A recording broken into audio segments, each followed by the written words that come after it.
Je suis Grégory Pouy et je vous présente Vlan, un podcast pour vous aider à être plus serein en comprenant, avec nuance, la complexité du monde et en inventant activement le monde à venir.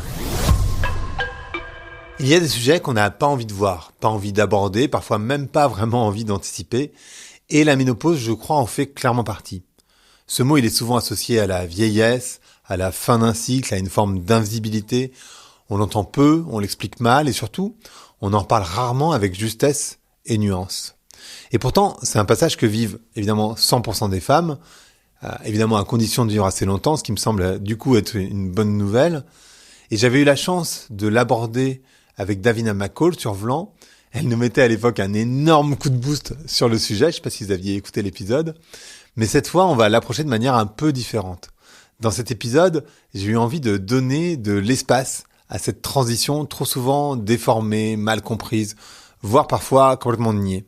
Et pour ça, j'ai invité Sophie Kuhn, que je connais depuis super longtemps. Je pense que ça fait 20 ans qu'on se connaît, parce qu'on avait des blogs tous les deux.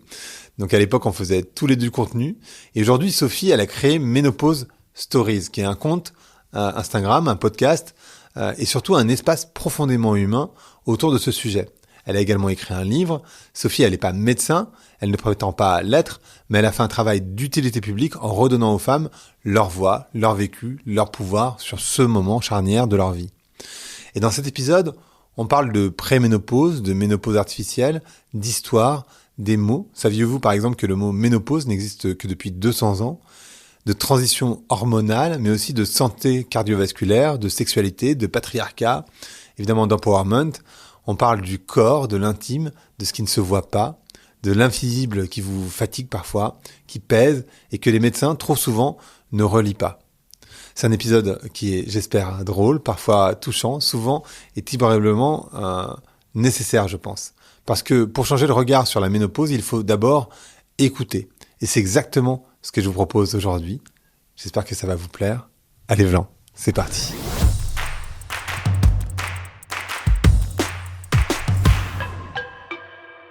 Donc bonjour à toutes, bonjour à tous, bonjour Sophie. Bonjour Greg. Comment tu vas ? Écoute, ça va super bien. Ça fait très longtemps qu'on se connaît, hein. Très. 20 ans peut-être ? Ouais, quasiment. ouais, au moins 20 ans. De Au moins création 20 de ans. contenu. Oui, exactement. Il y a un truc que tu dis dans ton livre auquel j'avais jamais réfléchi, on va débuter par ça parce que ça m'a marqué.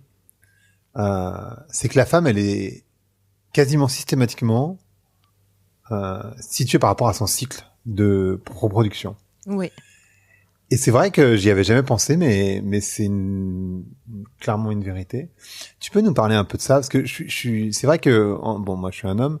En tant que femme, comment on vit d'abord, on n'en a pas nécessairement conscience, mais après, quand on en prend conscience, comment on vit ça ? C'est-à-dire, en fait, effectivement, elle est réglée, elle est pas réglée, elle a ses règles, elle a pas ses règles, elle est en période d'ovulation, elle est pas en période d'ovulation, elle est préménopause, elle est ménopause, etc. En fait, finalement, tout ça, ça rythme. Oui. Les femmes. Ça rythme comme les saisons en fait, ça, finalement, et on s'en rend pas forcément compte, si ce n'est que tous les mois, normalement, on doit avoir nos règles. Et ça, c'est quand même un point, parce qu'il y a des femmes qui n'ont pas leurs règles, qui ont des règles vraiment, de façon décalée, petitement, etc. Voilà. En fait, moi, si je dois parler personnellement pour moi, j'étais quelqu'un qui était pas du tout bonne en SVT, donc j'avais complètement zappé toute l'histoire du cycle. Ce que je savais, c'est que tous les 28 jours, j'avais mes règles, que j'avais super mal au ventre et que c'était vraiment une galère. Donc ça a été ça. C'était vraiment une angoisse et j'ai été voir pas mal de gynécos justement pour régler ces problèmes-là. Après, il y a une deuxième chose qui était extrêmement importante aussi, c'est que valent les règles, qu'est-ce que ça veut dire finalement dans le corps de la femme. Et c'était véritablement le fait de pouvoir avoir des enfants ou non. Donc à ça, il y avait deux choses qui étaient corrélées. Quand j'étais plus jeune, ou même après, c'était la peur ou l'envie de tomber enceinte. Donc il y avait ça. Et à côté de ça aussi, l'horloge biologique. Donc pour moi, c'était que ça. Et toutes ces histoires de préménopause et ménopause, en fait, je les avais pas du tout en ligne de mire avant de vivre la grande époque, quoi. Mais surtout, c'est aussi, quand tu dis la femme, elle est souvent située par rapport à son cycle, c'est ici une sorte d'injonction, c'est-à-dire qu'en fait, on ne considère la femme que dans sa capacité, ou quasiment que dans sa capacité reproductive. Alors effectivement, alors il y a deux choses qui me viennent quand tu me parles de ça. Déjà, d'une part, elle est considérée aussi par rapport à son cycle. Donc tu sais, quand t'as tes règles, genre quand tu vas au boulot et que t'es un peu chafouin, on te dit de toute façon laisse tomber, elle a ses règles. Donc déjà elle est située, il y a une image. Après plus tard, quand elle a plus ses règles, c'est laisse tomber, elle est ménopausée, elle est complètement caractérielle. Donc de toute façon, effectivement, il y a une image dessus. La deuxième chose qui est hyper importante, et là je reviens vraiment au moment où le mot ménopause a été créé. Ouais. Qui est un mot assez récent. Hein, oui, 200 ans. Donc, c'est très récent. Moi, je pensais pas du tout quand je me suis attaquée à tout ça. Je pensais que ménopause, tu vois, comme aménorrhée, comme tous ces mots-là, ça avait toujours existé. Et pas du tout. En fait, à l'époque, c'était donc l'époque vraiment post-révolutionnaire, les femmes n'avaient qu'un rôle dans la société véritablement, c'était d'avoir des enfants. Une fois qu'elles n'avaient plus d'enfants, qu'elles n'avaient plus la capacité d'avoir des enfants, elles devaient se retirer du champ. Pourquoi ? Parce qu'en fait, à l'époque, les hommes allaient à la guerre et il fallait faire des bons petits soldats, donc il fallait donner naissance. Et donc, du coup, il fallait absolument pas qu'elles soient séduisantes et que des jeunes hommes, par exemple, qui pourraient plutôt aller enfanter, se retournent vers des cougars. Ah. Bah oui. Donc, il y avait deux injonctions. Les femmes n'avaient plus le droit d'être séduisantes puisqu'elles n'avaient plus le droit d'avoir du sexe. Donc, l'homme vraiment devait se retenir s'il était toujours amoureux de cette femme-là. D'accord. Voilà, puisqu'elle pouvait pas être reproductive. Et à côté, l'homme, lui, ne devait pas perdre sa semence, donc n'avait pas le droit de se masturber non plus. Ah, il y avait des injonctions très fortes. Les hommes n'avaient pas le droit de se masturber non plus. Bah parce qu'il fallait pas qu'ils perdent la semence. Ah. Tu vois, à l'époque... Ils étaient écolos. Bah gravos. D'une manière. En fait, ils étaient hyper gravos. À l'époque, ils mangeaient des graines de lin, ils étaient protés vertes, chocolat. Non mais dingue. Ouais. Ils étaient plus nature que nous. Ça, grave. Ça c'est sûr. Ouais. Comment tu peux nous parler de l'existence, de la création de ce mot ménopause? Qui l'a inventé? Quelles sont les problématiques qui ont été liées d'ailleurs avec ce médecin qui a inventé ce mot? Comment c'est arrivé? Toute son histoire à lui, qui est très Charles belle. de Gardanne. Charles de Gardanne, ouais. Charles Louis Prosper de Gardanne. J'ai appris tout ça dans ton livre. Oui, je me doute. Donc moi, je me suis passionnée par ce bonhomme parce qu'en fait, quand j'ai commencé à chercher, l'origine du mot ménopause et que j'ai commencé à écrire, à chaque fois, je voyais toujours son nom, remonter comme ça. Et donc, je me suis dit, c'est que tu sais, comme quand tu vas en soirée et on te parle, t'as pas vu Greg, tu connais pas Greg, il faut absolument que tu rencontres Greg. Je suis allée rencontrer Charles de Gardanne. Charles de Gardanne, donc c'est un médecin donc qui a passé sa thèse de médecine en 1810. Donc c'était un très jeune homme à l'époque, 20 ans, 1810, et il se passionne pour la ménopause. Alors pourquoi il se passionne pour la ménopause ? En tout cas, à l'époque, on appelait ça plutôt l'âge critique, d'accord ? Pourquoi il se passionne pour ça ? Déjà parce que son père, tu sais, on était médecin de père en fils quand même. Son père a été spécialisé dans les maladies vénériennes. Donc j'imagine que déjà il doit avoir une petite appétence ou une petite sensibilité pour les femmes. Donc il pose sa thèse là-dessus. Aussi, il y avait à ce moment-là un frétillement sur ce sujet-là. Il y a un livre qui était sorti en Angleterre aussi, mais vraiment un tout petit condensé de quelques pages. Et lui, il s'est dit non, je veux vraiment en faire une thèse. De 1810, il passe à 1816 et là, il dit je vais vraiment écrire le traité. 400 pages, quand même, le mec, sur la ménesposie. À l'époque, il a appelé ça la ménesposie, donc est devenu ménopause en 1821. Donc ça veut dire le mois. Ménès, c'est vraiment le mois, l'étymologie. Et posis, c'est je cesse, je finis, je termine. Ce qu'il avait repéré à l'époque, puisqu'à l'époque, la seule connaissance qu'on avait vraiment de l'appareil génital féminin, c'était l'utérus. À un moment donné, justement, il voyait que le sang s'écoulait plus. Donc pour lui, c'était le sang ne s'écoule plus, c'est l'arrêt des règles, l'arrêt définitif de règles. Je cesse, je finis, je termine. Pourquoi il a créé ce mot ? Alors là, j'ai pas mon livre devant moi, mais je vais me rappeler le florilège de mots qui était vraiment donné à cette époque. Parce qu'en fait, à cette époque, quand on parlait de la fin des règles, on parlait de mots mais terribles, l'âge critique, l'envers des femmes, la mort du sexe. Enfin, c'était tout un univers, mais qui était l'âge critique, c'est horrible. L'âge critique. Alors l'âge critique, c'est aussi historiquement assez intéressant. Et lui, il s'est dit, je vais créer un mot factuel vraiment pour rassurer les femmes. C'est la fin des règles. Punto. Donc en fait, on est à la fin des règles, on parle de ça, et puis c'est tout. C'est la ménopause. Voilà, c'est la ménopause. Ok. Tout simplement. Mais tu critiques aussi sa vision, parce qu'en fait, lui, il avait une vision. Parce qu'on pourrait se dire, là, d'un coup, quand on l'écoute, on dit, mec pas mal en fait. Non, alors ce qui est drôle, c'est que donc moi je me suis fadé les deux versions, 1816, 1821, à fond. J'ai fait des recherches, j'étais accompagnée aussi par des historiens, etc. Et en même temps je critique, et en même temps je suis pas tombée amoureuse, je te dirais, mais c'est un peu un mentor encore aujourd'hui. Malgré tout. Okay. Malgré tout. Parce que je sens qu'en fait le type, donc était quand même un jeune homme, tu vois, il a 20 ans quand il commence, il a une trentaine d'années quand il sort cette histoire de ménopause, donc il ouvre, mine de rien, sans le savoir, vraiment un nouveau champ, une tendance, qui a même une tendance de fond, parce que dans le monde entier aujourd'hui, c'est le seul et unique mot qui est utilisé. En fait, il est quand même issu de cette société très patriarcale, avec, il y a des descriptions de ce qu'est l'homme, qui doit transpirer, être fort, qui va à la guerre, de ce qu'est la femme fine, fragile et délicate. Mais à côté de ça, sur certaines pages, il donne des descriptions mais hyper badass de la nana. Il donne parce que c'est un médecin hygiéniste, donc il est là pour donner vraiment les règles d'hygiène de vie aussi. Donc il donne des règles d'hygiène, mais sur la totalité du champ qui sont encore ultra contemporaines. Et il essaie de comprendre. Il a une vision très sensible des femmes. Donc en même temps, il est là, il te pose le truc comme un médecin, tu sais, bien patenté. Ouais. Mais en même temps, tu sens la sensibilité. Et les deux se mélangent.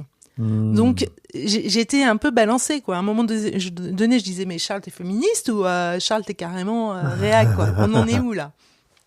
C'est hyper intéressant parce qu'effectivement, après, c'est le produit d'une époque, d'une certaine manière.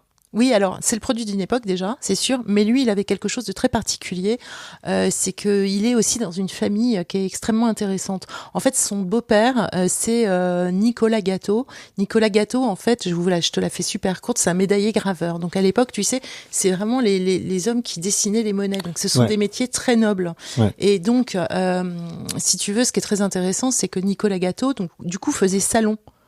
Si t'as vu les Illusions perdues, il faisait des salons littéraires, etc. Tous les gens, toute la haute venaient chez lui parce que c'était vraiment un grand dessinateur. Okay. Et le fils donc de Nicolas, donc le beau-frère de Charles, lui était carrément mécène de Ingres. C'est pour juste te resituer en fait ce à quoi il avait accès tous les jours en permanence. Donc il était hyper sensibilisé aux femmes et à la question des femmes, à la beauté. Et ça, c'est vraiment ce que j'ai retrouvé dans son traité. Une sensibilité très particulière, limite parfois très artistique. Pourquoi c'était important pour toi de faire un compte Instagram sur la ménopause? Un sujet que j'ai déjà traité une fois, mais on va le traiter de manière un peu différente, je pense. Pourquoi c'était important d'en faire un compte Instagram et puis après un livre? Alors, dans un premier temps, pourquoi j'ai fait un compte? Quand j'ai commencé, moi, à avoir des soucis et à rentrer en ménopause, je me suis rendu compte qu'il y avait pas beaucoup de comptes, très très peu, mais c'est que des comptes de médecins. Donc pour moi, c'était un cadran très froid, très autoritaire, et il n'y avait pas de parole intime. Et moi, ce qui m'intéresse, puisque je suis quelqu'un qui écrit justement, qui fait ces recherches-là et tout, c'était retrouver le récit, retrouver le sensible, retrouver le vécu, et essayer de rencontrer la science, mais d'une manière différente. Donc c'est pour ça que j'ai écrit le compte. En fait, à la base, je pensais pas créer un compte, mais en faisant toutes ces recherches, j'ai commencé à écrire 1 cahier, 2 cahiers, 3 cahiers, 4 cahiers, 5 cahiers, et au bout d'un moment, je me suis retrouvée à pouvoir feuilletonner, à raconter une histoire. Donc c'est comme ça que Ménopause Stories est né, et vraiment je dirais une volonté de donner une image, de rafraîchir, donc de décorseter vraiment le sujet.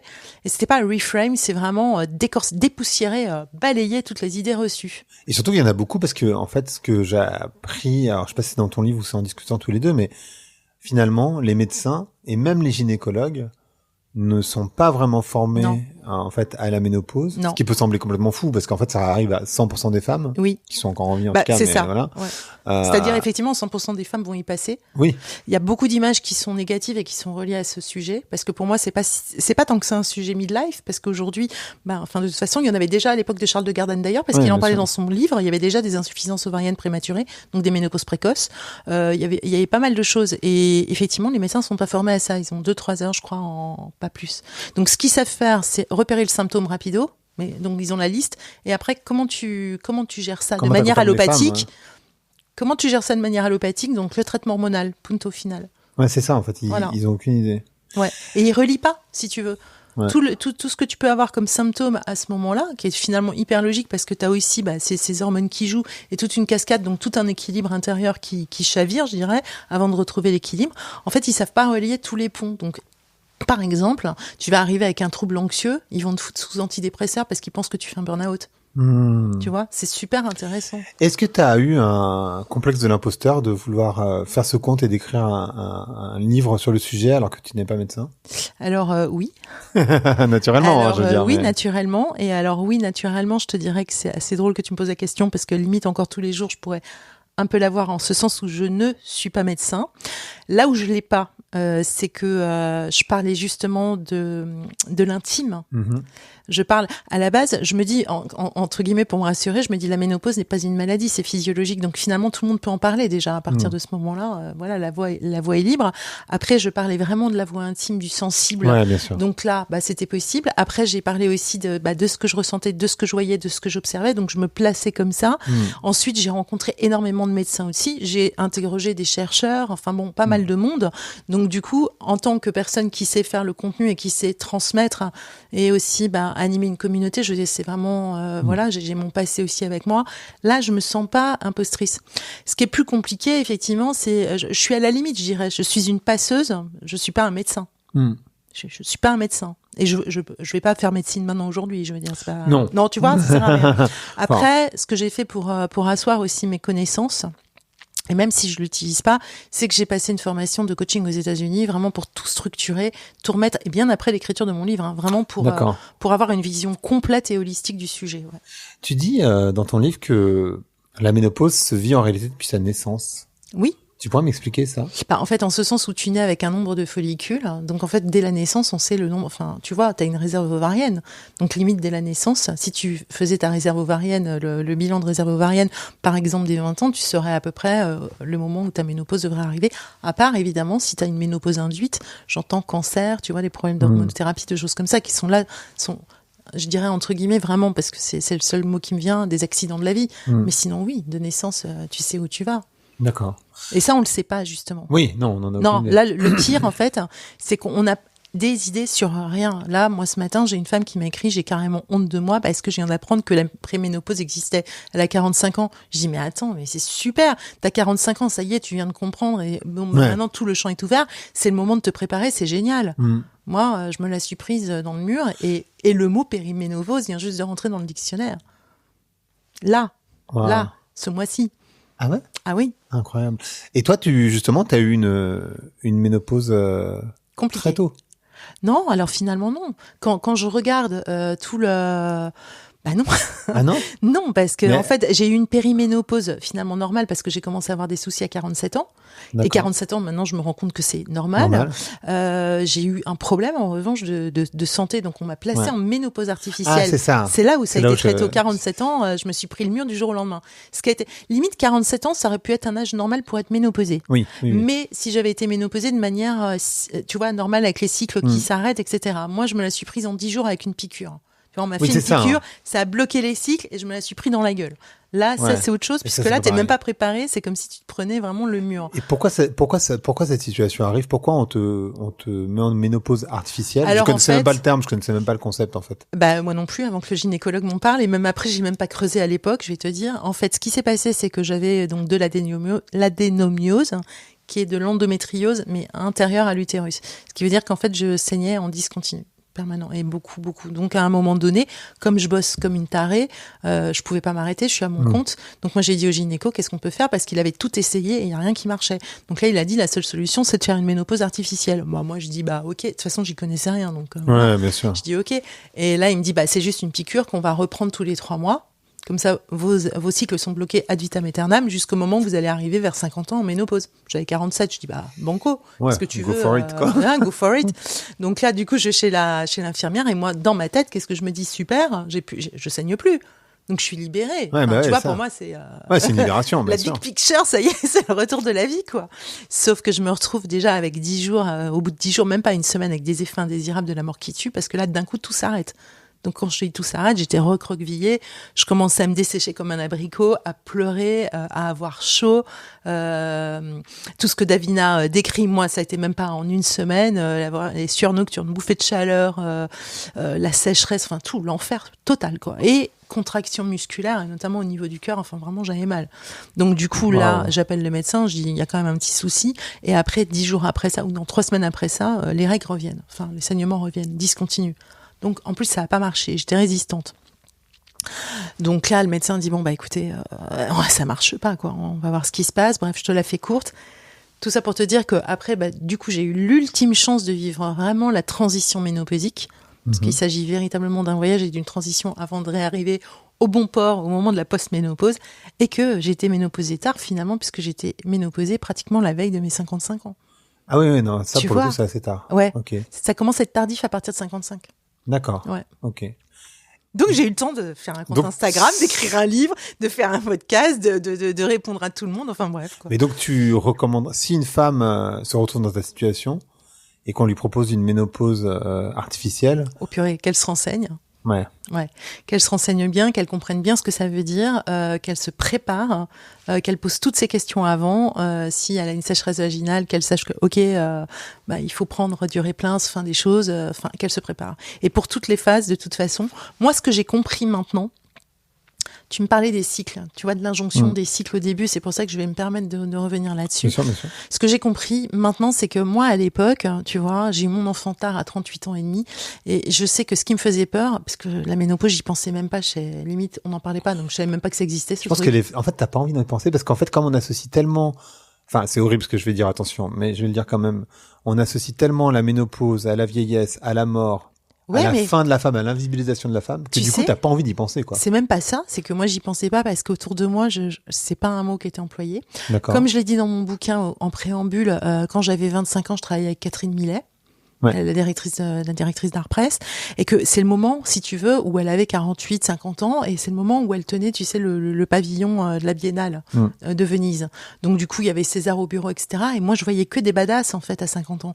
C'est que des femmes qui arrivaient à leur apogée, qui pouvaient vraiment aller au bout de leur truc. Donc ma vision de la femme de 50 ans, c'était pas du tout... moi, j'avais hâte d'avoir 50 ans limite, donc tu vois, la ménopause n'était pas dans le scope. En revanche, ce qui était dans le scope pour moi, c'est l'horloge biologique. Donc pour moi, ce qui était dangereux plutôt, c'est qu'à un moment donné, je savais que j'aurais plus mes règles. C'était associé qu'à ça, en fait. Et que potentiellement, si je voulais avoir un enfant, il fallait tu vois, t'avais l'horloge. L'horloge. C'est plutôt ça mon problème. C'était pas du tout autre chose. Donc la ménopause, pour moi, c'était juste la fin des règles. Mais je savais pas que c'était associé à ménopause. Je savais qu'un jour, ça allait s'arrêter, c'est tout. Tu vois. Ok, très clair. On va parler du rôle de tes parents aussi. Parce qu'en fait, on va rentrer après dans la technique de la ménopause et ça, mais il y a tout un cadre, ou un non-cadre en l'occurrence, parce que donc les femmes n'en parlent pas entre elles. Non. Il y a très peu d'informations sur le sujet. Mais aussi, il y a un truc que j'ai trouvé intéressant dans ton livre, c'est tes parents. D'abord, et je savais pas que ça se faisait, je l'ai appris via le livre. Et la claque de ton père. Le jour où j'ai mes règles. Je savais pas que ça existait. Je savais même je savais pas que c'était... C'est une tradition chez nous. Tradition, mais que tu mettes une claque à une fille parce qu'elle a ses règles. Alors il y a un truc qui était quand même super spé maintenant que j'y pense. En plus tu vois, moi j'ai un fils et j'ai pas du tout le même rapport.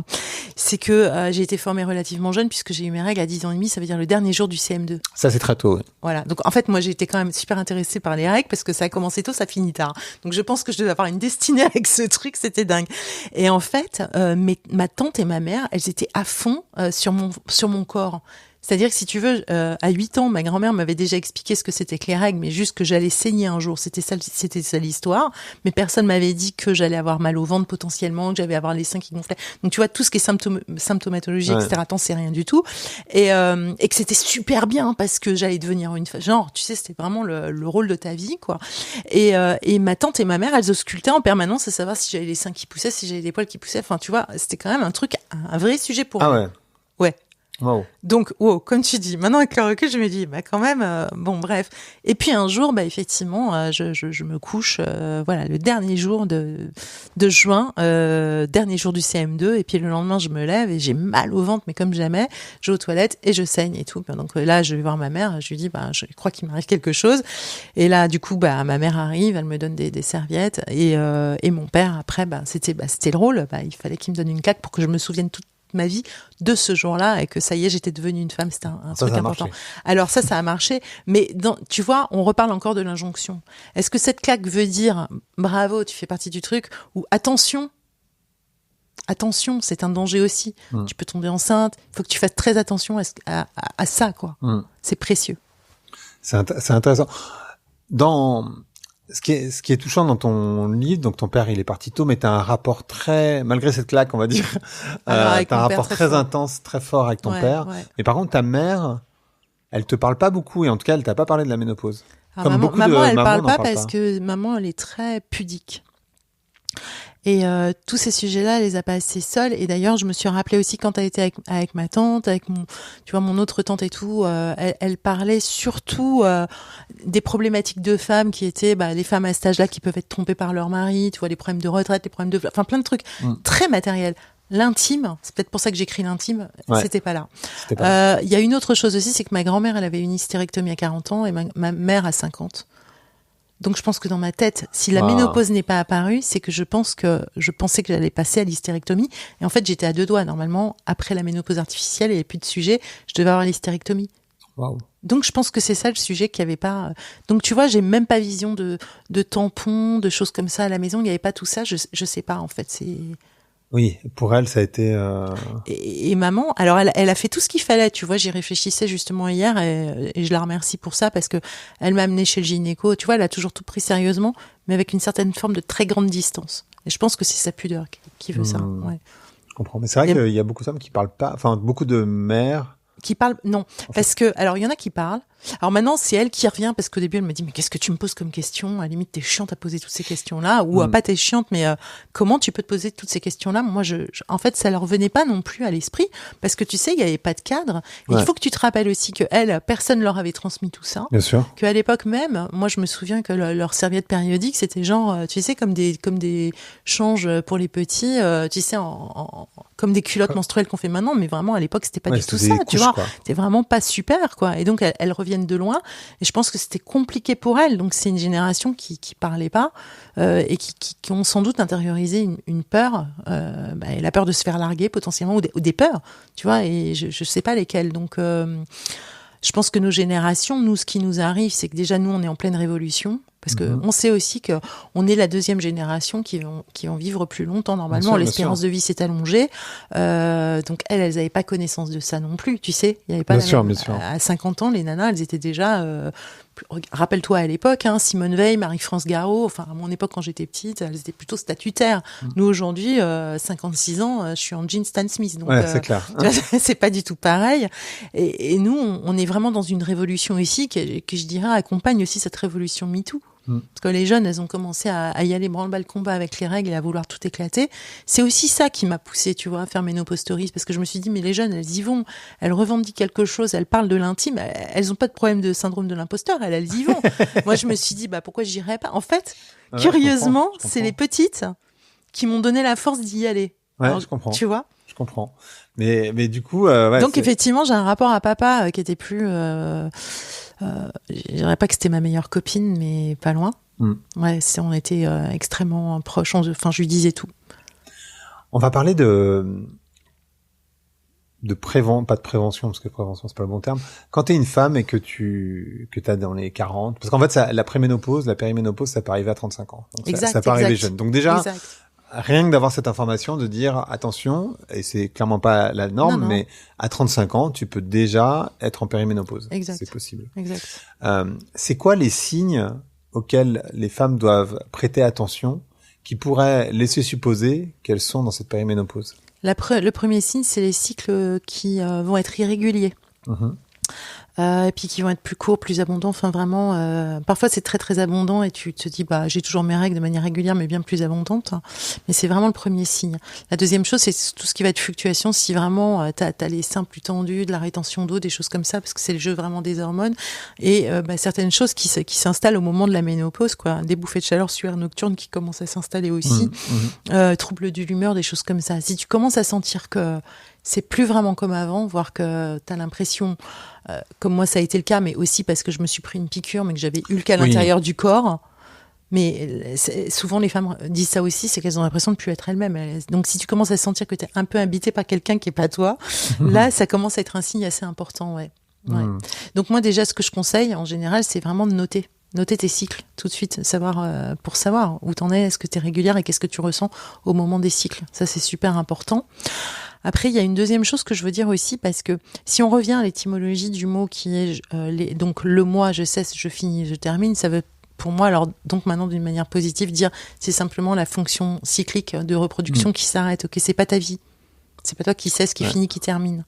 Dis-toi que derrière, t'as plein d'autres choses à faire. et que tu as une autre vision qui s'ouvre, c'est un nouveau chapitre. Donc du coup, n'aie pas peur de la ménopause. C'est juste une étape, c'est une transition, comme tu l'as eu en puberté. Ouais. Mais en même temps, il y a, enfin, je pense, parce que moi, encore une fois, je suis pas une femme, et encore moins une femme qui est ménopausée, il y a une forme d'invisibilisation de la femme aussi. Complet. Non ? Est-ce qu'elle existe toujours ? Est-ce que Alors c'est... oui, et c'est toujours très compliqué. Ouais, notamment au niveau du travail. Ouais.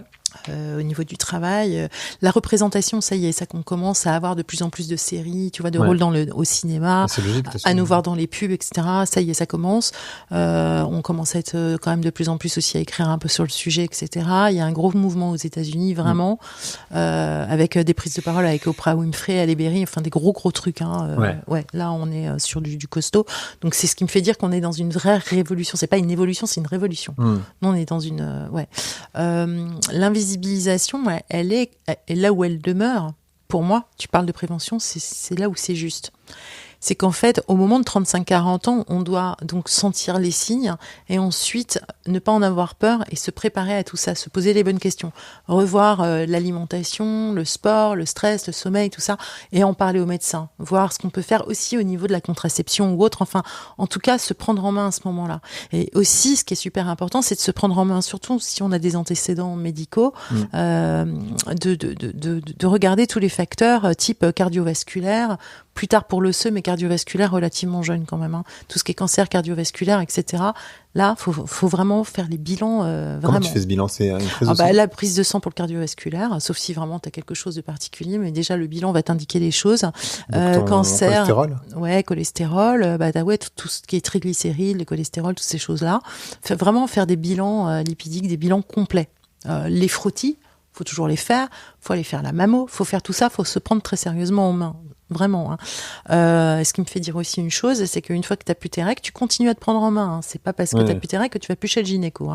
Donc, tout ça pour dire, c'est vraiment le moment, je dirais, si j'avais su ça, je me serais prise en main et je me serais prise comme un vrai joyau. Je me serais prise en prio à 35-40 ans. Vraiment. Pas après. Pourquoi ? Pas avant non plus ? Avant, si, évidemment, idéalement dès le démarrage. Moi, maintenant, si tu me poses la question d'avance, ce que j'aurais fait, c'est qu'à 20 ans, j'aurais fait la réserve ovarienne pour savoir où j'en suis au niveau des follicules. Parce que comme ça, mon horloge biologique, quelque part, je me serais dit, potentiellement, j'ai le temps ou j'ai pas le temps. Voilà ce qui se passe. Mais t'aurais eu envie de savoir ? Ouais, je pense que oui. Mais maintenant, ça subodore pas non plus le fait que tu vas rencontrer quelqu'un avec qui tu auras envie d'avoir un enfant. C'est ça. Ou que tu auras envie de le faire seul ou autre, mais n'empêche que tu sais. Et ce que je sais aussi, c'est qu'effectivement, aujourd'hui, on peut faire une congélation d'ovocytes. Donc en fait, tu as quand même une réflexion aujourd'hui qui peut être différente de l'époque où moi, tu vois, on a déjà une forme d'ouverture par rapport à ça. Donc oui, aujourd'hui, en fait, le message que je veux passer, c'est l'empowerment. Ce que j'aurais voulu, c'est mettre toutes les chances de mon côté à tous les niveaux. Ouais. Et donc après 35 ans, pardon, parce que je t'ai coupé. Mais... Ouais. Donc du coup, après 35 ans, moi personnellement, ce que j'aurais fait, effectivement, c'est faire tout ça. C'est vraiment me prendre en main, comprendre ce que ma santé veut dire, aussi bien la santé hormonale, donc la santé gynéco que tout le reste, et véritablement me prendre en main et faire des bilans, voir les médecins, etc. et me préparer. Donc ça, parce qu'en fait, tu vois, encore une fois, je suis un homme, mais il y a des trucs aussi chez les hommes, tu vois, la prostate, etc. C'est ce que j'allais dire. Mais tu vois, je sais pas pourquoi, j'ai jamais fait le test et pourtant je devrais. Je sais que je le dois et je recule et je pense que je le fais pas parce que d'une manière ou d'une autre, ça m'approche d'un âge que j'ai pas envie d'approcher. Parce qu'en fait, il y a cette statistique, cette étude qui montre qu'on se sent toujours 20% plus jeune que ce qu'on est. Oui. Donc et donc ça s'accélère, ça commence à 25 ans et ça s'accélère. Enfin, c'est pas que ça s'accélère, mais 20% c'est 20%. Donc quand t'as 40 ans, t'as l'impression d'en avoir 34, 32. Moi j'ai 38 dans ma tête. C'est ça. Quand on a 50, t'as l'impression d'avoir 20% de 50, ça fait 10 de moins, 40. Ouais, 40. Et si t'en as 60, et ça s'augmente au fur et à mesure. Donc tu te sens toujours un peu plus jeune que ce que tu es. Et d'une certaine manière, tu vois, je recule à faire cet examen alors que je sais que c'est important que je le fasse. Mais moi, je vais te dire une chose. Donc, pour être passé par la pathologie au moment de l'installation de la ménopause, et c'est pas rien, c'est la pathologie cardiovasculaire. Je sais que tout ça aurait pu être évité. Donc aujourd'hui, ce que je te dis, dans ma tête, moi, j'ai toujours une quarantaine d'années et j'en ai 56 aujourd'hui. Ouais. Tu vois, je suis toujours moi, j'ai pas l'impression qu'en fait, il y a 20 ans qui nous séparent du premier jour où on s'est rencontrés, mais j'ai l'impression qu'il on est comme il y a 20 ans. Ouais, moi, donc, t'es d'accord? Donc, le... l'âge n'a pas du tout d'intérêt dans l'histoire, si ce n'est que là, on a une conversation hyper intime qu'on n'aurait jamais eue à l'époque. Ouais, ça, c'est sûr. Donc, tout ça qui prouve qu'il y a la sagesse qui va avec l'âge aussi. Mais si tu recules le fait de faire cet examen, à un moment donné, si tu dois te prendre le mur, tu te le prendras. C'est pas la peine. Je veux dire, il y a l'âge, physiologique, mais limite, tu t'en fous. Ce qui est important, c'est que tu sois en bonne santé. Ouais. Ce que tu veux, c'est être en pleine santé, c'est vivre un maximum, quoi. Donc, ne recule pas, parce que... Non, mais c'est sûr. Non, mais je dis ça aussi pour les femmes qui nous écoutent et qui se disent, parce que bon, a priori, elles ont moins de problèmes de prostate que moi. Ah là oui, normalement, et c'est pas notre problème. Mais n'empêche que tu me fais arriver sur un point super important. La complexité de la ménopause, finalement, si on réfléchit. Tu sais, t'as la partie visible de l'iceberg. Ouais. Bouffée de chaleur, sueur nocturne, tu sais, baisse de libido, toutes ces choses, les articulations, ok, on a compris. Après, t'as la partie invisible. Et celle-là, c'est la partie la plus touchy. C'est les maladies cardiovasculaires. Pourquoi les maladies? C'est quoi le rapport avec les maladies cardiovasculaires? Alors, regarde, je vais t'expliquer. En fait, t'as trois hormones qui jouent vraiment dans la ménopause, enfin pas dans la ménopause, mais dans le cycle féminin. C'est la progestérone, c'est l'œstrogène et la testostérone, parce que nous aussi on a un peu de testostérone. Bien sûr. Ce qui est super important, vraiment notre hormone majeure, c'est l'œstrogène. Et l'œstrogène, il faut savoir qu'on a des récepteurs partout. Donc ça veut dire au cerveau, aussi bien au poumon, au cœur, tu vois, toutes les artères. On en a évidemment sur toute la partie génitale, etc. Donc elle est primordiale. Et ce qui se passe, c'est que donc au moment où tu arrives en ménopause, déjà périménopause, puis ménopause, c'est que tu as une carence en oestrogène qui s'installe. Là, ça y est, tu ovules plus, tout ça, donc tu n'as plus besoin, donc ça y est, on est en carence œstrogénique. Là, ça chute, c'est comme si tu étais en haut de l'Empire State Building et d'un coup, tu te casses la gueule. Ce qui veut dire que là, on rejoint les facteurs de risque des hommes au niveau cardiovasculaire. On n'est plus protégé. Les artères sont plus protégées du tout. Donc là, on peut développer justement de l'athérome, tu vois, toutes les pathos que vous avez, AVC... tu sais, les hommes, en général, vers 45-50 ans, c'est le moment où ils sont des crises cardiaques, des AVC, des choses comme ça. Bien sûr. Et, là, c'est lié à ça. Hein. Oui, pour vous, c'est lié à ça. Et pour nous, jusqu'à présent, on avait notre super power d'œstrogène. Là, on l'a plus. Donc, on vous rejoint. C'est la raison pour laquelle, finalement, si tu regardes ça, et c'est ce que je voudrais dire aux plus jeunes qui nous écoutent, comprenez ça, comprenez le rôle des hormones, comprenez votre flux, comprenez comment chaque jour les hormones jouent pour comprendre pourquoi là, par exemple, t'es pas en super forme. C'est normal, peut-être que t'es dans la phase down au moment où, juste avant d'avoir les règles, etc., t'as ton SPM, c'est peut-être pas le moment d'aller demander ta négociation. Enfin, je veux dire des choses comme ça, mais comprends ça et comprends surtout, prépare-toi pour justement le moment où ces hormones vont chuter, ne pas te retrouver dans un cas où, comme moi, tu vas te retrouver avec une pathologie cardiovasculaire, par exemple. Et donc, je dirais, il y a juste trois choses. Cardio, parce que c'est la première cause de mortalité. Ensuite, tu as osseux, puisque effectivement, on a des risques d'ostéoporose, de sarcopénie. Et les fractures, c'est très, très important, quand même. Il faut faire attention. Et puis, cognitif aussi. Donc ça, c'est la partie non visible. Et là, dans ces cas-là, tu rentres dans la pathologie. Tu vois, c'est des ménopauses sévères. Il y a une autre chose aussi dont on parle pas, surtout si en tant que femme tu as un syndrome prémenstruel assez fort et ou si tu as eu un postpartum, si par exemple tu as eu des enfants, qui peut être aussi tout ce qui va être dépression au moment de la ménopause, puisque on sait que c'est quelque part c'est des indicateurs et parfois malheureusement ça amène à des situations, à des suicides ou autres. Donc si on sent vraiment des choses comme ça tout le long de la vie et si on sait qu'on a des facteurs de risque, c'est pour ça que je dis soyez forte avec vous-même, n'ayez pas peur quoi. Prenez-vous en main le plus tôt possible. Ok, très clair. C'est la grande sœur qui dit ça. Tu peux nous dire à quoi servent les trois, pardon, j'ai oublié le terme. Ces trois hormones. Les trois hormones. Elles servent toutes, elles servent à faire le bébé quelque part. Ouais, c'est ça. La testostérone.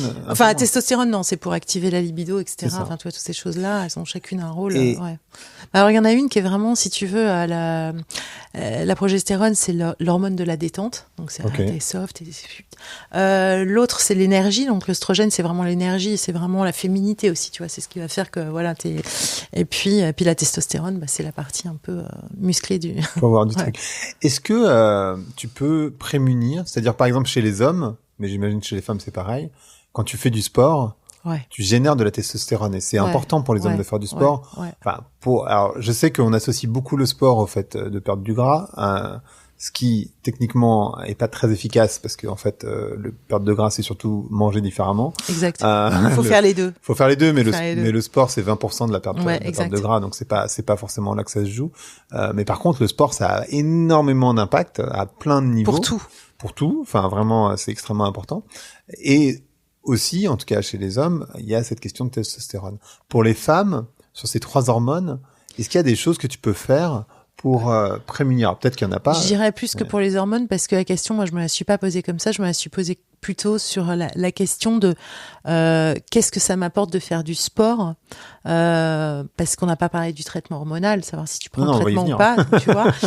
Qu'est-ce que ça m'apporte de faire du sport sur mon équilibre au quotidien. Alors notamment par rapport aux 40, tu vois, toute la symptomatologie que tu peux avoir. Alors il y a par exemple vraiment ce qui peut arriver souvent, c'est le brouillard cognitif. C'est le brouillard cérébral. Là, c'est le brain fog total. Tu sais, t'as l'impression d'être dans le brouillard londonien. T'as plus rien qu'imprime. T'as des post-it en permanence. T'oublies les mots. Tu vois, j'arrive et à la limite, je sais même pas ce que j'ai à te dire. Tu vois, tu perds tout. Tu sais plus où t'en es. Là, en fait, ce qu'il faut savoir, c'est que le fait de faire du sport et d'être dans le mouvement, ça active avec le cerveau. Donc, t'as besoin de ça. T'as besoin de faire du sport aussi parce que t'as ta densité musculaire qui va, comme pour les hommes aussi, mais pour nous aussi, qui va fondre. Et donc, du coup, tu as besoin de faire de l'os. Voilà. Tu as besoin de faire du sport justement pour aussi tout ce qui est hypertension, cardiovasculaire, toutes ces choses-là. Tu as besoin de faire du sport aussi pour renforcer ton plancher pelvien. T'as besoin. Donc, en fait, en gros, si tu regardes tout ce dont je te parlais tout à l'heure, des récepteurs d'œstrogène, par exemple, et puis pour réguler aussi le sommeil, le stress. Donc, en fait, tu as besoin de tout pour l'équilibre total. C'est simple. Donc le sport principalement. Le sport, la nourriture. Voilà, mobilité, mobilité pour les articulations. Donc, moi, je dirais, si je devais ranger mes piliers, le premier qui est le plus important, évidemment, c'est le sommeil. Oui. Si tu dors pas, ça se passe mal. Il y a rien qui va bien. Ce qui va pour moi en face du sommeil, c'est la gestion du stress. Ensuite, effectivement, ce qui va corroborer tout ça, c'est le sport, la nourriture.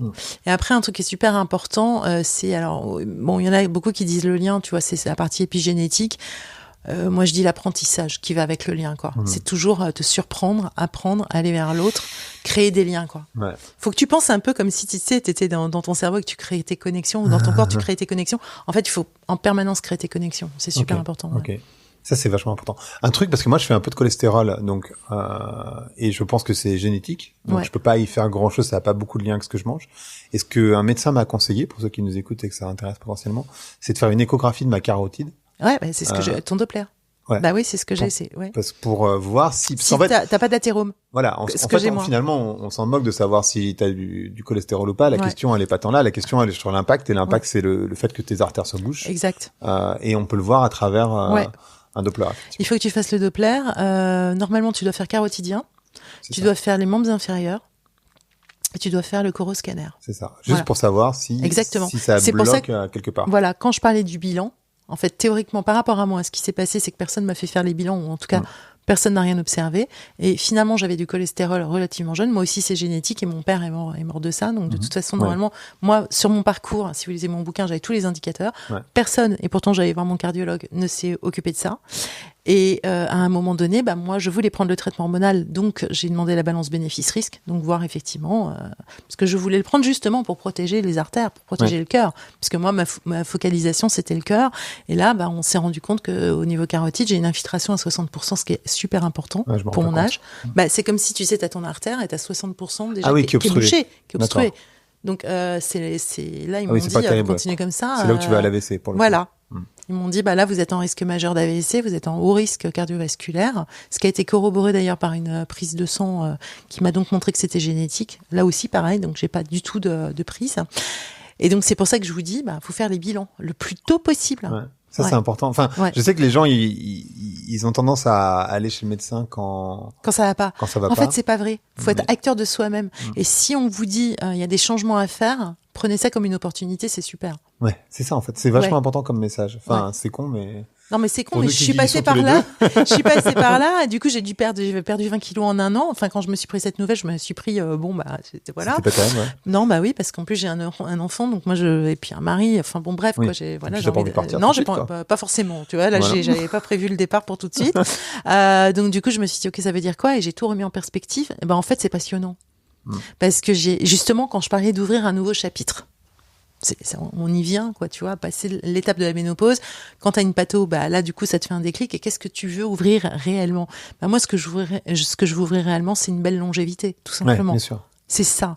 Donc, ça veut dire que ménopause, ok, une fois que t'y es passé, t'es passé. Pense longévité. Longévité, c'est beau comme mot. Tu vois, t'as une perspective, t'as une trajectoire tout de suite. C'est un mot qui fait chier beaucoup de gens. Hein. Je comprends pas, moi. Moi, il y a des femmes, mais aussi des hommes à qui j'en parle, qui me disent, et tu vois, là, j'étais dans une clinique de longévité, justement, et j'ai une amie qui m'a dit, mon pire cauchemar d'aller dans ce genre de choses. Mais pourquoi? Parce que je pense que il y a vraiment cette idée de la bonne bouffe, le bien vivre. Tu vois, il y a cette phrase que mon père me disait, que je reprends dans ma newsletter, qui sera sortie au moment où l'épisode sortira, mais cool. Parce que ça va sortir dimanche, donc ça sera bien, l'épisode il sortira bien après. Mon père me dit, qu'est-ce que tu m'emmerdes, faut bien mourir de quelque chose. Si je mange plus, si je bois plus, c'est pas une vie, quoi. Donc du coup, tu vois, il y a plein de gens qui sont dans cette dynamique. Sauf que tu peux super bien manger en mangeant bon pour toi, avec des bons gras, avec des bons aliments. C'est ça. En fait, c'est ça qu'il faut changer apprendre. Ton rapport au monde, quoi. C'est ça. C'est le rapport au monde et le rapport à ce que tu aimes, le goût, le plaisir. Tu peux le trouver avec des super épices. Tu peux le trouver avec plein de choses, en fait. Et l'alcool, t'es pas obligé d'en prendre forcément tous les jours, mais t'es pas obligé de te priver non plus. C'est pas terrible, l'alcool. Non, mais ça dépend de ce que tu fais. Ça dépend au moment où tu le bois. En fait, il y a plein de choses. Il y a plein de choses. Il y a le vin rouge, c'est mieux que le vin blanc, qui est mieux que l'alcool fort. Voilà. L'alcool, c'est mieux de le boire 2 heures après manger. Voilà. Enfin, parce que donc ça on pourrait faire dans la newsletter, mais en gros, on pourrait parler de l'alcool. Tout l'épisode, c'est pas le sujet. C'est important parce que par exemple, les femmes, elles savent pas. Tu vois, si un soir t'es avec des potes, t'es avec tes copines et tu bois de l'alcool, etc., et que la nuit tu dors pas ou t'as des bouffées de chaleur d'enfer, en fait, elles font pas la relation. Mais là, en fait, c'est pas bon. L'alcool, ça réchauffe, quoi. Forcément. Oui, donc il y a plein de choses que tu peux remettre aussi pour améliorer tes symptômes. Bien sûr. Donc on est dans le sujet. On parlait du traitement. Enfin, t'as abordé le traitement hormonal. Ouais. Il y a des femmes à qui ça fait peur. Ouais. Alors, plein de questions sur le traitement hormonal. Est-ce que c'est valable pour toutes les femmes? Est-ce que c'est quelque chose que toi, parmi tes recherches, tu te rends compte que il faut le recommander plus ou moins? Je sais que t'es pas médecin, mais voilà. Est-ce qu'il y a des traitements qui sont, entre guillemets, plus naturels que les femmes pourraient prendre, genre de la naturopathie, épices, justement, des plantes, j'en sais rien, des tisanes? Il y a pas mal de choses à faire, en fait. Déjà, et là, c'est vraiment tout le message que j'ai, c'est il faut comprendre qui on est et être informé pour être armé. Donc, moi, je pars du principe nos corps nous-mêmes. Donc ça, c'est la première chose. À propos du traitement hormonal, moi, quand j'ai démarré toutes mes recherches au tout début, quand j'ai la ménopause artificielle, forcément, vu que j'avais eu un truc artificiel de la folie, je m'étais dit non mais je veux rien de rien de chimique dans le corps, c'est quoi ces conneries? Déjà, j'avais fait en sorte de pas trop prendre la pilule, etc. Donc j'étais pas forcément la bonne candidate pour ce genre de choses. Hein.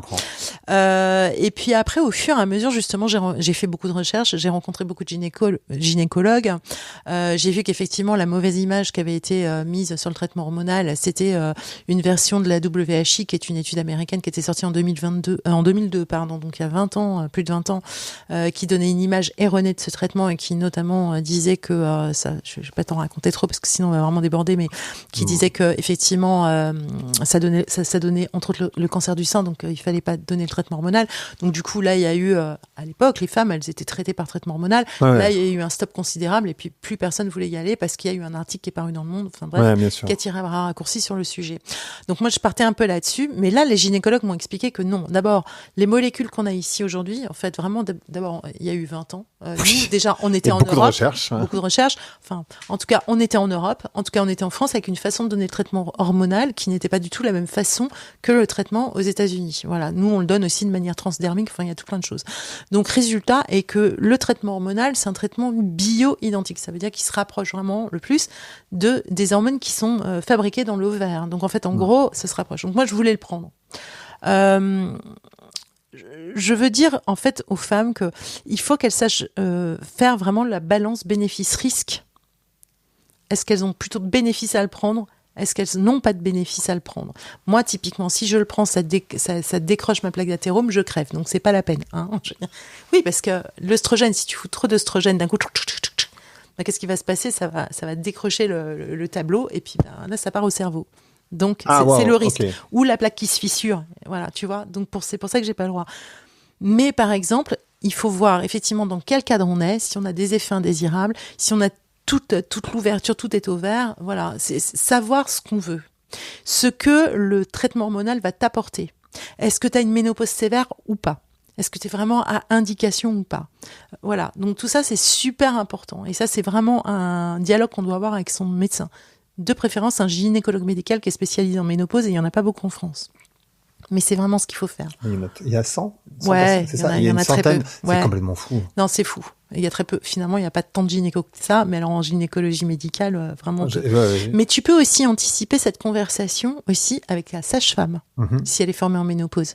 Elle va pas pouvoir te donner le traitement hormonal, mais en revanche, elle va pouvoir t'accompagner. Notamment si tu te poses des questions aussi au niveau sexo, si tu as une sécheresse vaginale, tu vois, toutes ces choses très intimes, très féminines que tu n'oseras pas forcément aborder avec le gynéco, tu peux déjà commencer. Mais pourquoi on n'aborderait pas ça avec le gynéco? Pardon, encore une fois, je suis un homme, mais... Tu peux, mais le problème, c'est que, par exemple, les gynécologues d'eux-mêmes ne vont pas forcément aborder ça, tu vois. Mais ils ne parlent pas de la sexualité, les gynécos? Écoute, souvent, moi, j'ai fait des consultations et ils me demandent est-ce que vous avez des rapports sexuels ou comment ça se passe? Et puis là, tout de suite, ils vont te donner, de toute façon, quand tu as une atrophie, tu vois, un ovule à mettre, etc. Mais ça va pas plus, tu vois. T'es pas dans un truc où... T'es dans un rapport très très clinique quelque part. Non mais moi j'ai jamais vu de gynéco comme tu peux imaginer. Je peux t'emmener si tu veux, hein, tu vas voir comment ça se passe. J'ai reçu Olivier Marpeau comme tu sais, oui. qui a mongynéco.com et qui est ce mec. Alors j'ai bien conscience que c'est pas la norme. Non du tout. Mais quand même, tu vois, je réalise pas. Il est jeune génération déjà d'une certaine manière, même s'il a notre âge. Tu vois. Ouais. En fait, je réalise pas ce que c'est que. Et pour les femmes qui m'écoutent, je suis désolé, mais c'est vrai et je pense que la majorité des hommes, on n'a aucune idée de ce à quoi ressemble une consultation gynécologique, c'est-à-dire quoi. On a bien idée, tu vois, des étriers et du fait que ça te met dans une position extrêmement vulnérable, tu vois, ça j'ai bien en tête ce truc. Mais passer ça, alors, tu vois. Tu sais, en fait, tu vas avoir tout un interrogatoire sur ton état de santé, etc. Enfin, tout ça. Ensuite, tu vas avoir la consultation qui va commencer par, évidemment, la prise de tension pour voir où tu en es. Ensuite, la palpation mammaire pour voir où tu en es. Et ensuite, tu vas passer à la consultation de l'organe en tant que tel. Donc, tu vas t'allonger sur, ce que je décrivais. Et ensuite, effectivement, tu vas écarter les jambes. Tu vas avoir un spéculum, qui peut être, ça dépend des praticiens. Soit ça peut être en plastique. Et certains gynécologues maintenant mettent du gel de façon à ce que ça puisse pénétrer de manière et alors de plus en plus, notamment chez les jeunes, il y a la demande du consentement. Est-ce qu'on peut y aller? Ça vous dérange pas? Vous êtes prête? Tu vois, et qui t'accompagne dans le geste. Donc ça, c'est super et c'est très récent. Mais sinon, en général, c'était pas ça du tout. Donc, il y en a certains qui vont, au contraire, avec le spéculum et hop, ok, on y va.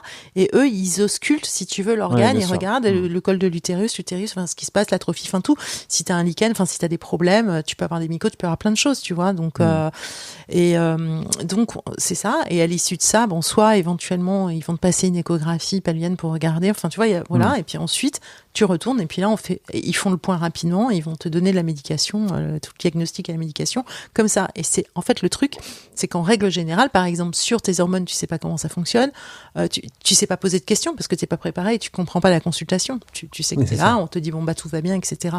Ce que j'ai compris maintenant, par exemple, c'est que ce que le gynécologue voit, lui, c'est un technicien, il voit quelque chose. Ouais. Et par exemple, si tu as une atrophie, ça fait un petit moment, par exemple, qu'il a pu voir que tu avais une atrophie. Et l'atrophie, donc, c'est vraiment aussi la peau, tu sais, ça se rétrécit, ça s'affine. Donc, ça veut dire qu'au début des rapports sexuels, par exemple, ça, c'est vrai que c'est une gynécologue qui m'en avait parlé, elle m'a dit, est-ce que vous avez mal au début des rapports sexuels? Là, je dis, maintenant que vous en parlez, oui.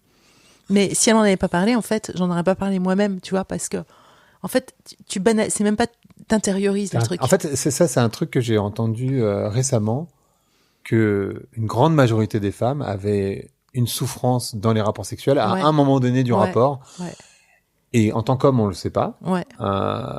Et en fait, alors déjà, je pense que j'invite les femmes à en parler avec leurs compagnons et du coup aussi à trouver des solutions potentiellement. Il y en a, attends. T'as des lubrifiants, t'as plein de trucs. Réinventer l'acte. C'est ça, parce que si le mec est pas au courant, il peut pas savoir. Non. Enfin, je veux dire, lui, il n'en sait rien. Du coup, c'est complètement intériorisé. Du coup, la femme, elle se dit, je vais pas faire chier tout le monde avec mon truc. Voilà.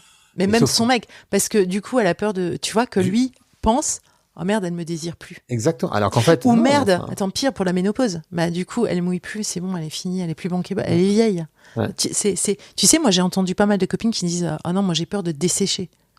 J'ai peur de dessécher tout le temps. J'ai peur de me dessécher. J'ai peur de devenir sèche. Wow. tu vois.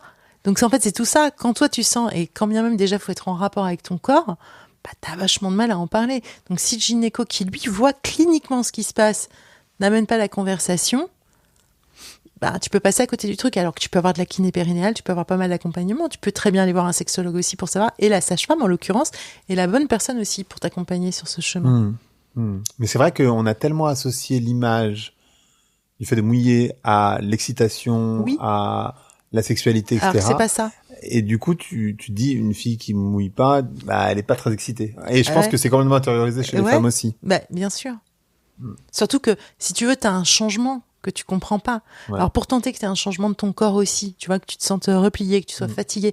On parle de baisse de libido, c'est vrai aussi parce que t'as le balancier, t'es fatigué, tout c'est vrai, mais t'as ça aussi. Donc par exemple, si t'as une douleur au moment du rapport sexuel, il y en a certaines qui ça fait tellement mal qu'elles se disent laisse tomber, c'est plus la peine.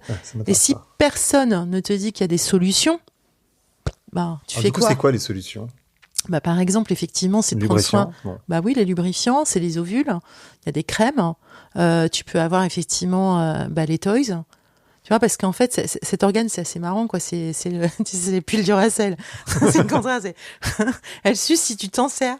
Enfin, si tu t'en sers pas. Alors ça, c'est un truc que j'ai appris dans ton bouquin, c'est que je n'avais aucune idée c'est que si tu t'en sers pas, si t'as pas de rapport sexuel, en fait, c'est pas que ça s'abîme, mais ça. C'est pas Olivier Marpeau qui disait ça avec cette histoire de cerveau là chez toi. J'étais morte de rire. Je sais plus si tu te rappelles pas. Il disait si tu t'en sers pas, c'est genre imagine ton cerveau si tu t'en sers pas, il va rester kéblo. Là c'est pareil, tu vois.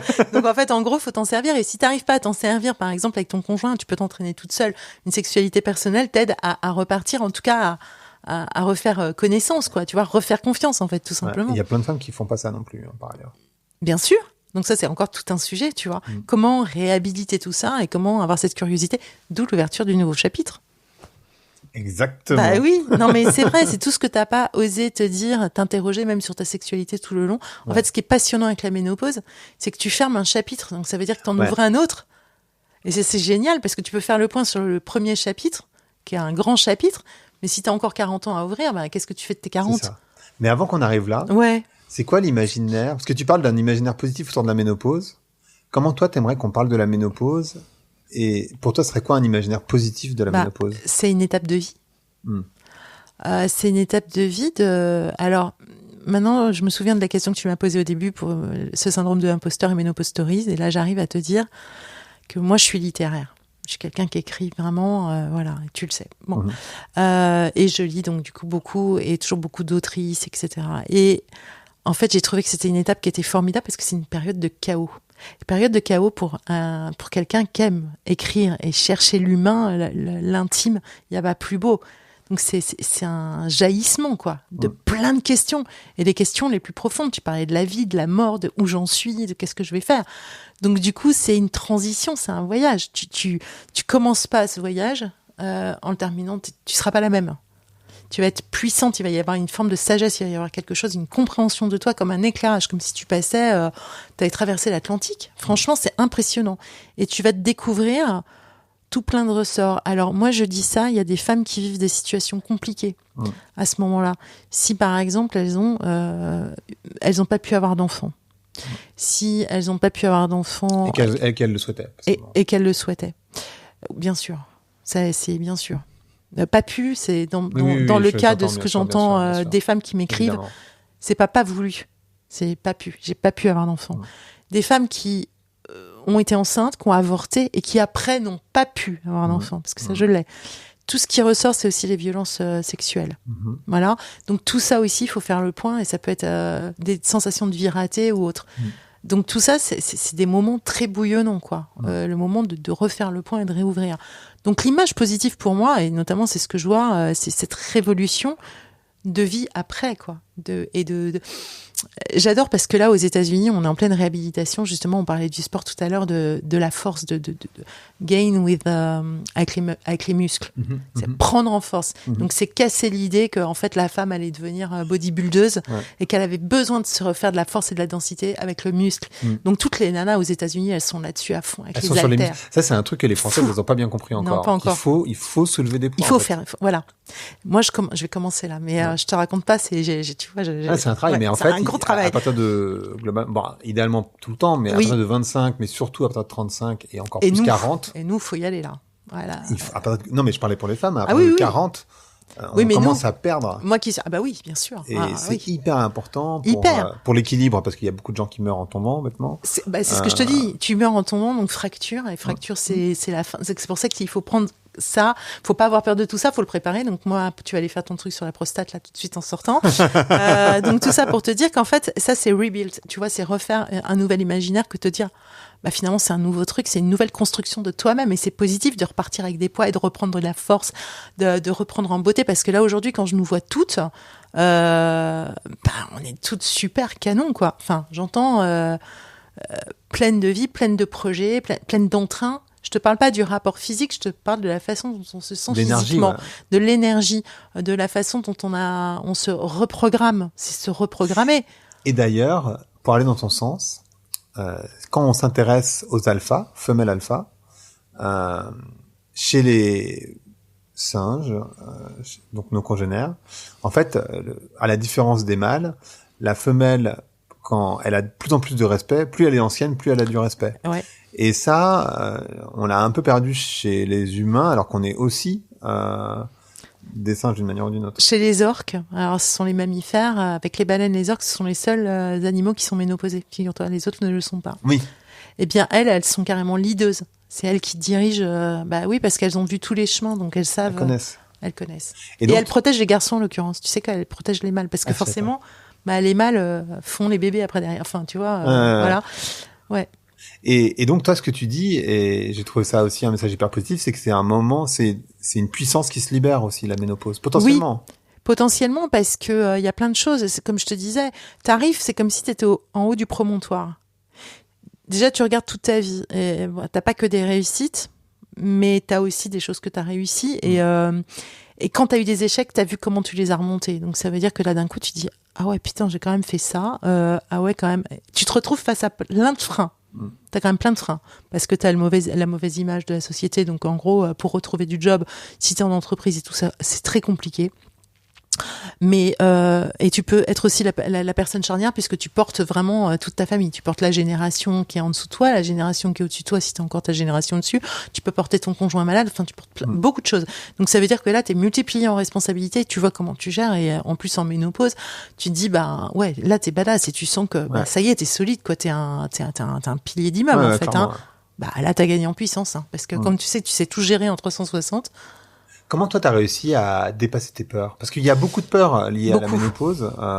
La peur de mourir, j'imagine, la peur de vieillir, la peur d'être mise de côté, abandonnée, non désirée. Enfin, j'imagine, tu vois, mais c'est un peu ce que tu décris dans le livre.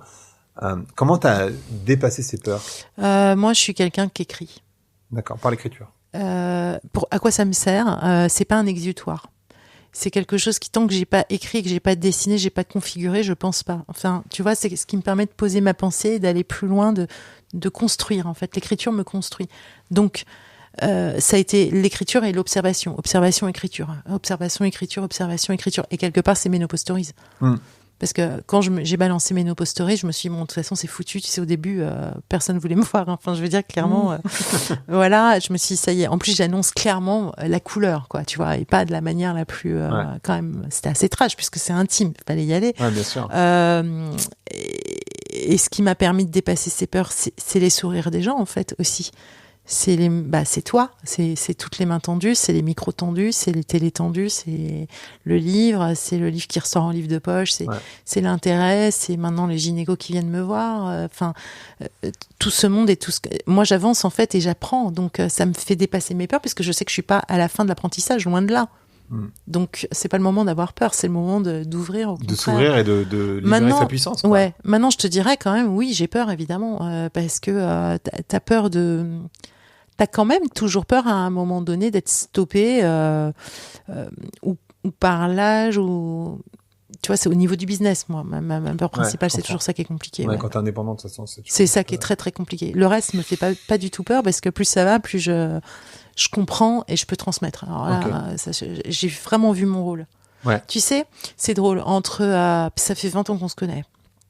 et 20 ans qu'on se connaît professionnellement. Tu vois, quand j'ai démarré, j'avais pas vraiment la vision. Je savais que je faisais des choses, mais tu me demandais en 3 mots ce que je savais faire. J'aurais pas su dire. Là, aujourd'hui, je comprends quel est mon rôle dans la vie et ce que j'ai fait. J'ai compris ma mission. Donc, t'as pas peur quand t'as ta mission. Enfin, ouais. J'ai mis du temps. Peut-être je suis un late... Non, un late bloomer. Un late bloomer. On est tous un peu comme ça, plus ou moins. Mais parce qu'on n'a pas, nous aussi, je pense, notre génération, et notamment les filles, on n'a pas été éduquées pour se regarder, tu sais, pour prendre la puissance, en fait. Et là, d'un coup, j'ai le droit. D'abord, moi, il y a un truc que j'ai trouvé super canon. Le moment où tu entres en ménopause, c'est le seul moment de ta vie où personne n'attend rien de toi. Ça, c'est vrai. C'est géant. Tu peux faire toutes les conneries que tu veux. Non, mais moi, j'ai trouvé ça géant. Quand t'es petite fille, moi, si je reparle, tu parlais de ma mère et tout. Tu vas, plus tard, voilà, ce que tu vas être, tu vas avoir un enfant, tu as 2 enfants, 3 enfants, tu vas faire ci, tu vas te marier, tu vas faire ci. Donc là, l'attente est maximum.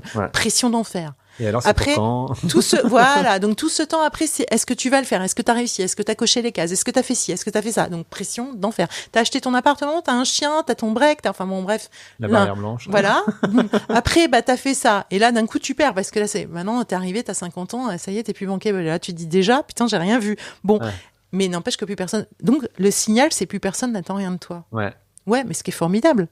Puisque tu peux faire toutes tes conneries du monde. Après, le tout, c'est d'avoir la force de repartir. Et puis, oser de sortir du cadre, c'est-à-dire partir en voyage. Pourquoi pas, tu vois Oui, tu pourrais partir seule. Tu vois, moi, mon rêve, c'est vraiment d'arriver à la gare et de prendre le train comme ça. Bah, vas-y.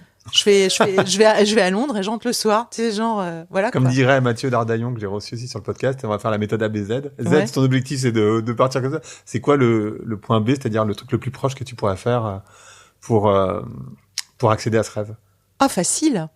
Chatou, à l'île des Impressionnistes. Bah, vas-y. Voilà. Tu prends un billet de train. Facile, c'est juste à côté. Là, c'est RERA et on y est, quoi, tu vois. Par exemple. Ouais, tu vois. Tu vois, tu fais ton point B. Et après, une fois que t'es arrivé à ton point B, tu fais OK. C'est quoi mon nouveau point B? Et comme ça, t'arrives à ton objectif. Donc, du coup, tu vois, comment tu te reconfigures, en fait. Moi, c'est en écrivant comme ça parce que c'est ce qui me permet de faire la constellation, en fait. Si j'écris pas, c'est pour ça que j'écris beaucoup et voilà, et c'est comme ça qu'est né Ménopause Stories, donc les histoires de ménopause, en fait, je me configure pas mon univers. Ouais, je comprends. Méthode ABZ, retournez dans l'épisode avec Mathieu Dardaillon. Ouais, allez-y. Elle est super. C'est un épisode génial, d'ailleurs, par ailleurs. Trop bien, merci beaucoup Sophie. Je t'en prie. Le podcast s'appelle Vlan, donc je voudrais savoir à quoi tu veux ouvrir et où claquer la porte. Claquer la porte, les idées reçues. Ouais, bien sûr. Je veux dire évidemment. Et ouvrir la nouvelle page avec confiance, sérénité, enfin surtout beaucoup d'empowerment. Nickel. Merci beaucoup Sophie. Merci Greg. Merci d'avoir écouté Vlan. Si vous avez aimé l'émission, vous pouvez le dire avec des étoiles, 5 de préférence sur iTunes, et le partager avec vos amis ou vos collègues. Je suis Grégory Pouy, vous pouvez me retrouver sur Twitter et LinkedIn sous le pseudo Greg from Paris. N'hésitez pas à me remonter vos remarques, vos questions, mais aussi les invités que vous aimeriez entendre.